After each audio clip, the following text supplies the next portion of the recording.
Terzo et Thaddéus sont les meilleurs amis du monde depuis leur enfance.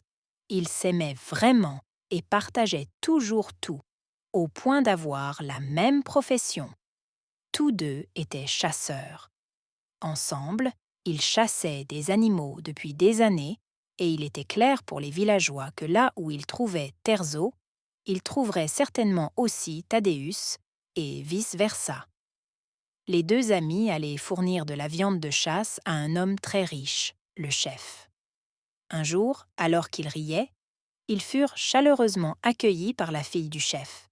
Elle leur servit de la nourriture et du vin de palme et commença à discuter avec Thaddéus. « Tu es très beau, dit-elle. « Et vous êtes extrêmement belle, madame, répondit-il. Ils se mirent à rire et à se regarder avec beaucoup d'amour et d'intérêt. Après ce jour, leur relation s'est épanouie et, quelques mois plus tard, Thaddéus a épousé Irène. Comme Irène venait d'une famille riche, Thaddée devint lui aussi très riche et ne manqua de rien. Un an après leur mariage, sa femme Irène donna naissance à 2 solides enfants, ce qui était une bonne nouvelle pour Thaddée. Quelques années plus tard, Terzo, son ami d'enfance, tomba lui aussi amoureux d'Anna, la vendeuse d'oranges.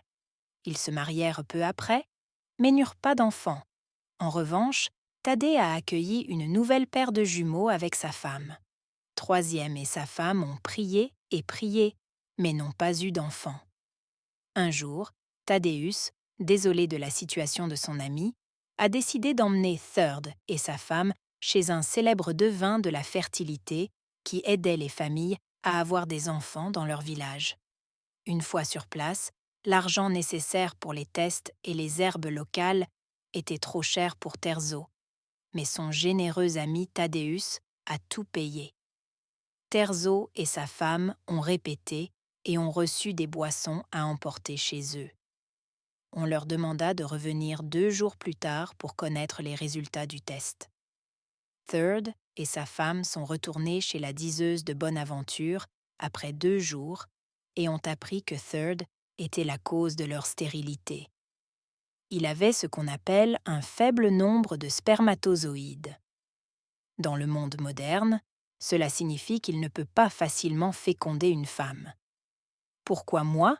s'est écrié Terzo. Sa femme Anna l'a calmé et ils ont quitté la voyante. Une semaine plus tard, la mère de Terzo est venue leur rendre visite.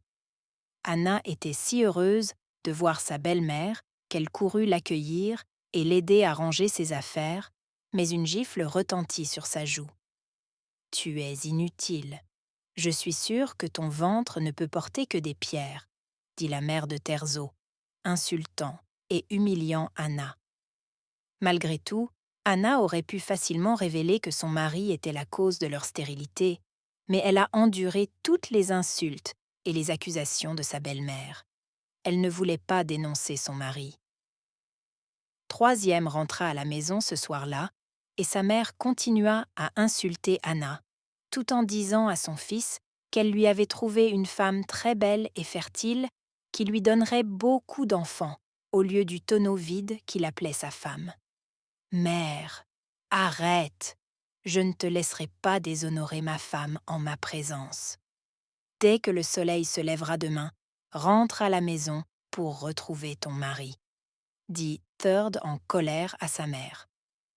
Celle-ci se mit à crier qu'Anna avait ensorcelé son fils, mais Terzo ne l'écouta pas. Partout où il allait, même les villageois insultaient Anna parce qu'elle n'avait pas d'enfant. 5 ans après leur mariage, Anna revenait un jour du marché en portant beaucoup de choses lorsqu'un enfant vint l'aider à porter certaines de ses affaires. La mère de l'enfant l'a vue et a couru pour l'empêcher d'aider Anna. « Si tu as besoin d'un enfant pour t'aider, pourquoi ne pas en mettre un au monde ?» Les larmes commencèrent à couler des yeux d'Anna. Une nuit, Terzo réveilla sa femme. Il voulait lui parler de quelque chose. « Qu'y a-t-il, mon mari ?» demanda Anna. « J'ai besoin que tu fasses quelque chose pour moi, » répondit Terzo. « Qu'est-ce que tu veux ? Tu sais que je ferai n'importe quoi pour toi, » dit Anna avec confiance et les larmes aux yeux. « Je veux que tu aies une liaison avec un autre homme pour que tu tombes enceinte, dit Terzo. « Que les dieux l'interdisent, pourquoi penses-tu à une chose pareille ?» dit-elle avec colère. Third essaya de la convaincre. Il lui dit que ce serait un secret entre eux et que personne ne le saurait. Anna fut tellement dégoûtée qu'elle déclara qu'elle ne s'engagerait jamais dans quoi que ce soit en rapport avec la fornication. Elle ajouta que, le moment venu, les dieux leur donneraient des enfants. Third a soutenu que le temps ne jouait pas en leur faveur et que, selon lui, son faible nombre de spermatozoïdes rendrait très difficile la possibilité d'avoir des enfants. Il a également ajouté qu'il était fatigué d'entendre tout le monde blâmer Anna pour quelque chose qui n'était pas de sa faute. En faisant cela, nous nous débarrasserions de toute notre honte, s'est écrié Terzo. Anna l'a laissé dans la chambre pendant cette nuit de colère. À partir de ce moment-là, Terzo a cessé de manger à la maison et de parler à sa femme pendant plus de 2 semaines. Lorsqu'Anna se lassa de son indifférence, elle décida de faire ce qu'il voulait. Elle lui dit « D'accord, si cela te fait plaisir, je ferai ce que tu veux », dit Anna un matin. Il était très heureux et la serrait fort dans ses bras en disant « Merci, merci ma femme ». Anna a demandé ce qui se passerait si l'homme avec qui elle allait le faire cette semaine-là revenait en demandant des nouvelles du bébé. Terzo n'a pas su quoi répondre. Au bout d'un moment, il finit par répondre « Je pense que nous devons chercher un homme en qui nous avons confiance, quelqu'un d'intègre. » Ils ont passé des jours à réfléchir à qui pourrait les aider, mais Terzo a alors informé Anna qu'il pensait que son ami Thaddeus serait parfait pour cela. « Ton ami Thaddeus ?» dit Anna, dégoûtée par l'idée. Terzo déclare que Thaddeus est comme un frère pour lui et qu'il serait parfait pour cela. Il ajoute également que la femme de Thaddeus a donné naissance à 3 paires de jumeaux en 6 ans. Anna a accepté et Terzo a promis de parler à Thaddeus plus tard dans la semaine. 3 jours plus tard, Terzo a annoncé la nouvelle à Thaddée. Thaddée a immédiatement refusé, mais Terzo n'a pas accepté de refus. Il a même menacé de se suicider s'il ne l'aidait pas à féconder sa femme. « S'il te plaît, couche avec ma femme. Tu es le seul en qui j'ai confiance », a déclaré Terzo en pleurant. Après plusieurs jours d'échanges, Thaddeus a finalement accepté d'aider son ami. Il s'est excusé auprès de d'eux, tandis que son ami Thaddeus et sa femme Anna ont fait ce qui devait être fait. 2 semaines plus tard, ils ont confirmé qu'Anna était enceinte. Third était très heureux de cette nouvelle, et lorsque son ventre a commencé à grossir, elle a fait l'envie du village. Au bout de 9 mois, elle donna naissance à un solide petit garçon. Le bébé s'appelait Olmo. Mais les choses prirent une triste tournure lorsqu'Olmo eut 2 ans. Terzo commença à battre l'enfant dès qu'il en avait l'occasion, même s'il ne mangeait pas assez vite. Anna essayait toujours d'implorer Terzo, lui rappelant qu'Olmo était trop jeune pour être traité de la sorte, mais Terzo répondait toujours « Tu veux dire qu'il n'est pas mon fils ? Ou que je ne sais plus ce qui est le mieux pour mon fils ?» Anna se retirait toujours rapidement lorsque Terzo se comportait ainsi. Au fil du temps, la haine de Terzo à l'égard de l'enfant s'est accrue. Une année, alors qu'Olmo avait 7 ans, Terzo l'a battu parce qu'il jouait au ballon sans porter de sandales et a même mis du piment dans le nez de l'enfant. Anna n'a rien fait. Elle était sans défense. Le corps d'Olmo est marqué par les différentes agressions de son père, tandis que sa mère applique des pommades sur ses blessures. Un jour, Olmo en profite pour demander à sa mère si Terzo est bien son père. Anna est surprise par cette question, mais s'empresse de répondre « Pourquoi penses-tu une chose pareille ? C'est ton père. Il te corrige parce qu'il t'aime. » Olmo est troublé par le fait que son père le traite de la sorte. Les jours sont devenus des semaines et les semaines des mois. À 19 ans, Olmo veut créer une entreprise de textile. Anna a demandé de l'argent à Terzo, mais il a refusé de lui en donner. Sa mère lui a promis d'essayer de lui donner de l'argent dans les 3 mois, il a donc dû être patient. La semaine suivante, Tadeusz, le meilleur ami de Terzo, est venu leur rendre visite avec sa femme. Anna leur a préparé à manger et Terzo a demandé à Olmo d'aller chercher des boissons pour les visiteurs. Lorsqu'il est revenu avec les boissons et les a placées sur la table, il est allé chercher des verres. Lorsqu'il revint dans la salle, l'un des verres tomba et se brisa sur le sol. « Regardez cet imbécile !» s'écrie Third devant les visiteurs. Immédiatement après, il a giflé Olmo, lui a donné des coups de pied et lui a frappé la tête contre le mur. Anna s'est mise à pleurer et la femme de Tadeusz a crié « Terzo, arrête, s'il te plaît !» Mais Tadeusz refuse et continue de frapper Olmo. Tadeusz est resté paralysé, ne sachant pas comment intervenir. Il a supplié Terzo d'arrêter, mais celui-ci a crié « Ce n'est pas mon fils! Tu n'as pas le droit de me dire quand je dois arrêter de battre mon fils !» Tadeusz et sa femme Irène quittent l'après-midi en colère. De retour à la maison, Irène a demandé à Tadeusz pourquoi il ne parlait pas sérieusement à son meilleur ami Terzo pour l'empêcher de maltraiter son fils.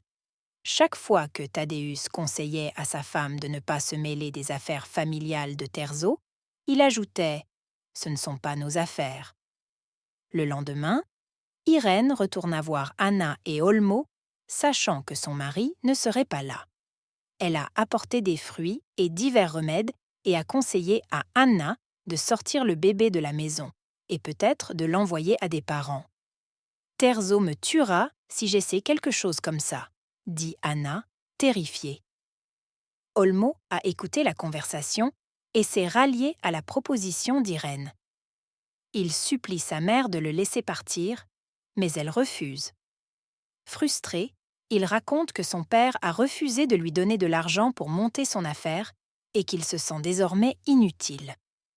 Entendant cela, Irène lui demanda combien il lui fallait pour son commerce de tissus et lui donna immédiatement l'argent avec un petit supplément. Il la remercia et elle partit. Le soir même, Terzo a vu Olmo parler à un homme qui vendait des textiles dans le village. Il a tout de suite compris qu'Olmo ne parlerait pas à cet homme s'il n'avait pas d'argent et s'il n'avait pas l'intention de créer une entreprise. Il s'est donc précipité dans la chambre du garçon et l'a fouillé de fond en comble.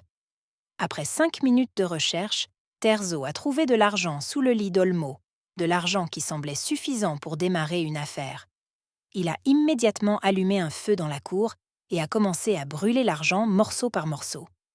Quelqu'un a vu le feu et a couru vers la maison. Olmo vit son père brûler l'argent et courut chercher où il l'avait mis, mais il ne trouva rien. Il s'écria « J'ai fini !» Il retourna à la cheminée et supplia son père d'arrêter de brûler l'argent. Terzo le repoussa et continua à rire méchamment. Olmo pleurait de désespoir en voyant son père brûler l'argent sans pouvoir rien faire. Anna revient du marché, voit son fils dévasté et lui raconte ce qui s'est passé. Instinctivement, il dit à sa mère qu'il allait s'enfuir de la maison. Il en avait assez de la méchanceté de son père. Anna l'a supplié de ne pas partir et lui a promis qu'elle trouverait plus d'argent. Ensemble, ils se couchèrent tard ce soir-là. Olmo a pris quelques affaires et a quitté la maison pour se rendre chez un ami. Le matin, Terzo est allé le réveiller pour couper l'herbe, mais il était introuvable. Terzo a cherché Anna partout et lui a demandé d'où venait l'argent pour démarrer l'entreprise.